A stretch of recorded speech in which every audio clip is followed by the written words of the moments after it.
All right, I've been, on this grind, on this workout grind. So I go to this kickboxing gym, right? And we do these challenge of the week. So one of the challenge this week is how many round kicks you can do in the bag, right? And so someone in there has got like 228 kicks. So my first go around, I think I got like 151. And when I went back in yesterday to do the challenge again, I'm looking at that 228 like, man, that's a hard number to beat. And even though I was looking at that number and had that number as a reference, the important part for me was to beat my score, my 151. I ended up beating, I broke 200. I'm not at 228 yet, but at least I broke 200. But the point was that the important part was doing better than I did the day before. And I think it's really easy for us to get caught up in social media, and especially here on Instagram and Facebook, and seeing what other people are doing. And what most people do when they're posting the best of what's happening in their lives, right? And more of the highs than the lows. And oftentimes we can get caught up in that and looking out, man, everybody else seems to be doing, better than me or doing this better than me, and yada, yada, yada. And I just want to remind everybody, as I also, remind myself, that, what we want to do is, sure, there are other, we can look at reference points as opposed to comparisons. Look at reference points, but the important thing to ask yourself is, did I do better today than I did yesterday? And that's just not an exercise, physical exercise, just whatever. Was I a better husband today than I was yesterday? Did I treat myself better today than I did yesterday? I think those are the things that are really important, because self-care is not just a trend, a fad, or a word. Self-care is a verb, and it's real. And if we don't treat ourselves the best, then how can we expect other people to treat us the best? No one is actually supposed to treat us better than we treat ourselves, right? All right, have a good day. I'm gonna get my ass kicked. Please do not forget, subscribe to our YouTube channel and hit the notification bell to be notified when we upload next. Malcolm-Jamal Warner, the beloved actor, musician, and cultural icon, left an indelible mark on the world through his talent, warmth, and authenticity. Best known for his role as Theo Huxtable on The Cosby Show, Warner tragically passed away at the age of 54 on July 20, 2025, while on a family vacation in Costa Rica. His sudden death, caused by drowning, stunned fans and colleagues alike, but his final public words, shared in an interview just 2 months prior, offer a profound glimpse into how he hoped to be remembered. In that interview, Warner reflected on his legacy with a clarity and grace that now serves as a guiding light for those mourning his loss. Warner's life, from his early beginnings to his rise to fame, his groundbreaking role on The Cosby Show, and the multifaceted career that followed. At its heart lies an exploration of his final interview, where he shared his thoughts on legacy, family, and the values that defined him. Through tributes from friends, colleagues, and fans, we celebrate a man whose impact transcended the screen and whose memory will endure for generations. Malcolm-Jamal Warner was born on August 18, 1970, in Jersey City, New Jersey, to Pamela Warner, a single mother who doubled as his manager.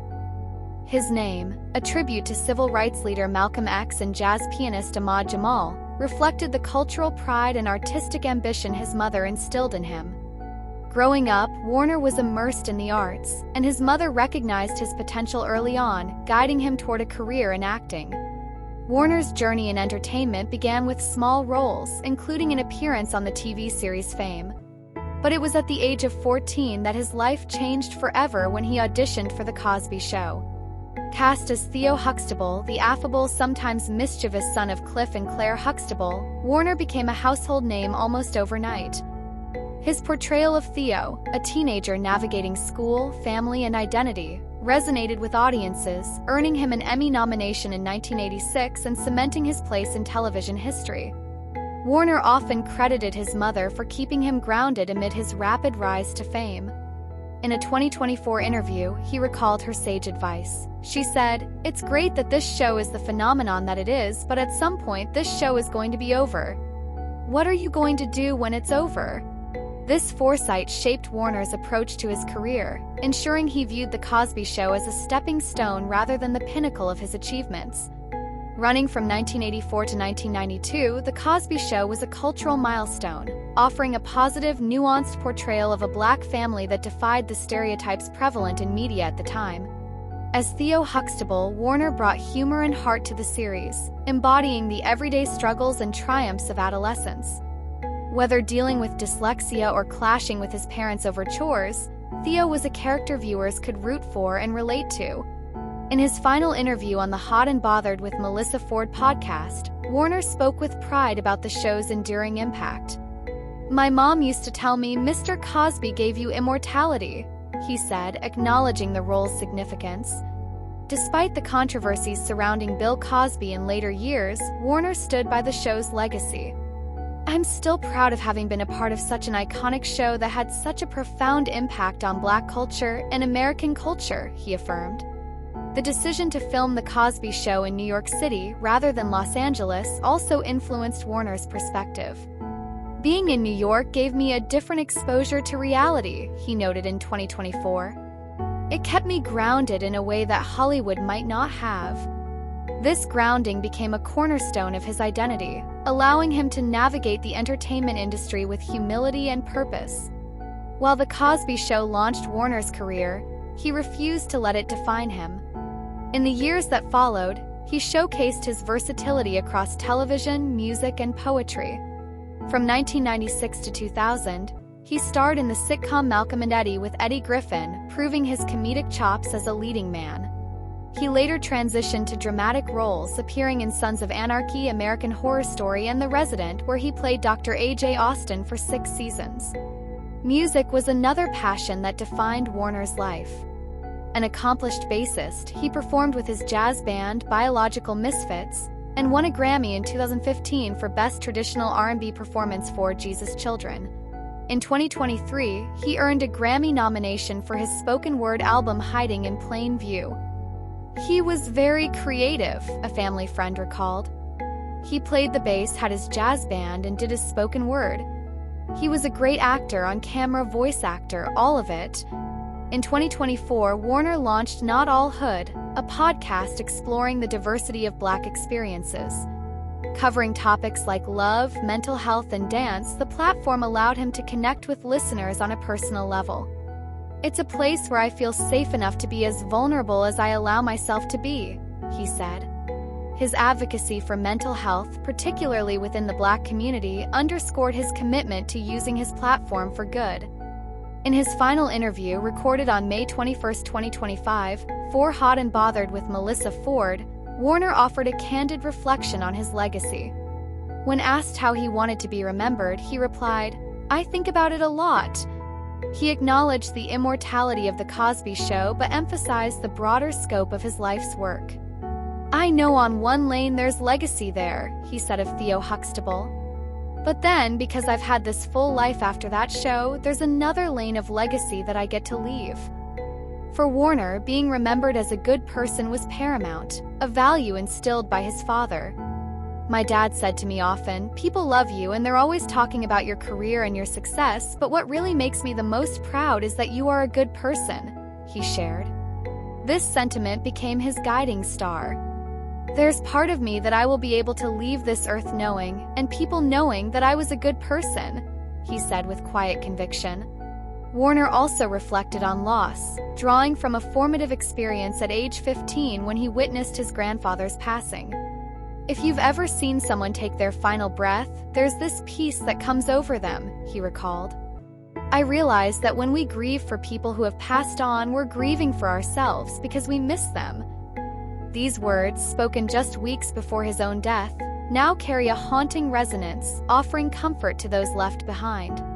Warner's passing prompted an outpouring of love and admiration from those who knew him.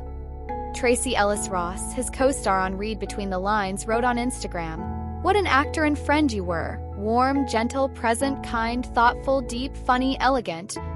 You made the world a brighter place. Angela Bassett, who worked with him on 911, praised his empathy. Even in his youth, Malcolm's empathy, quiet strength, and his bright light surrounded us all. Eddie Griffin, his Malcolm and Eddie co-star, offered a heartfelt farewell. R.I.P. King. My big little brother. You've taught me so much, and I thank you. Fox Entertainment, home to The Resident, mourned his loss in a statement. Malcolm will be remembered most for his warmth, kind heart, and the lasting impact he had on his friends, family, and fans everywhere. Fans, too, shared their grief on social media. Malcolm-Jamal Warner was more than Theo Huxtable.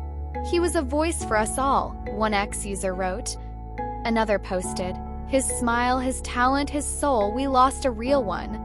In his final years, Warner lived in Atlanta, Georgia, where he balanced his career with a private, joyful life. A devoted father to his daughter, whose identity he kept out of the spotlight, he cherished his role as a parent.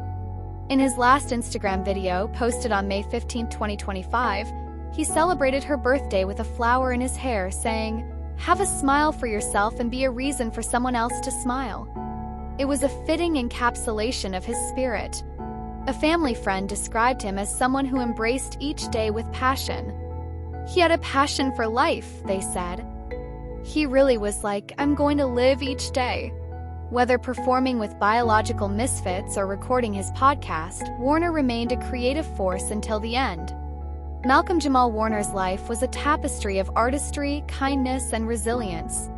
From his iconic role on The Cosby Show to his later work in television, music, and advocacy, he left an imprint that will endure.